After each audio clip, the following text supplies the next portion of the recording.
Climate central అనే సంస్థ చేసిన కొత్త అధ్యయనం ప్రకారం వాతావరణ మార్పు వల్ల ప్రపంచవ్యాప్తంగా గర్భిణీలకు ప్రెగ్నెన్సీ హీట్ రిస్క్ డేస్ రెట్టింపయ్యాయి.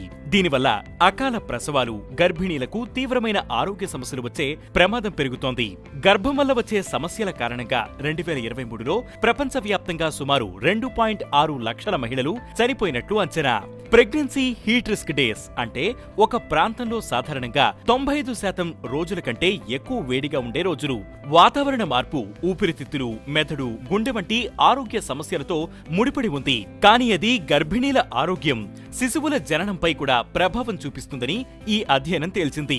క్లైమేట్ సెంట్రల్లోని శాస్త్రవేత్తలు 247 దేశాల్లో చేసిన పరిశోధనల ఫలితాల ఆధారంగా ఈ విషయాన్ని వెల్లడించారు. 2020 నుంచి 2024 వరకు రోజువారీ ఉష్ణోగ్రతలను చూసి హీట్ రిస్క్ డేస్ ను లెక్కించారు. హీట్ రిస్క్ డేస్ లో అకాల జననాలు సంభవిస్తున్నట్లు తేలింది.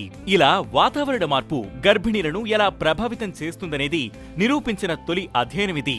ప్రతి దేశంలోనూ వాతావరణ మార్పు వల్ల ఈ హీట్ రిస్క్ డేస్ పెరిగాయి. ఇది బొగ్గు, చమురు, గ్యాస్ వంటి శిలాజ ఇంధనాలను కాల్చడం వల్ల జరిగిందని ఈ నివేదిక చెబుతోంది. 222 దేశాల్లో గత 5 ఏళ్లలో వాతావరణ మార్పు హీట్ రిస్క్ డేస్ ని రెట్టింపు చేసింది. కొన్ని దేశాలు మరియు నగరాల్లో హీట్ రిస్క్ డేస్ అన్ని వాతావరణ మార్పు వలనే వచ్చాయి. అంటే వాతావరణ మార్పు లేకపోతే ఈ ప్రాంతాల్లో అంత వేడి ఉండేది కాదు. ఒక్క హీట్ రిస్క్ డే కూడా గర్భిణీలకు తీవ్రమైన సమస్యలను తెచ్చిపెట్టే అవకాశముందని పరిశోధకులు చెబుతున్నారు. హై బీపీ, జెస్టేషనల్ డయాబెటిస్, అకాల ప్రసవం, ప్రసవ సమయంలో శిశువు మరణించడం, పుట్టిన పిల్లలకు రకరకాల ఆరోగ్య సమస్యలు వస్తాయని పరిశోధకులు చెబుతున్నారు. శిలాజ ఇంధనాల వాడకాన్ని తగ్గించడం భూమికి మాత్రమే కాదు, గర్భిణీలను, నవజాత శిశువులను రక్షించడానికి కూడా చాలా ముఖ్యమని పరిశోధకులు హెచ్చరించారు.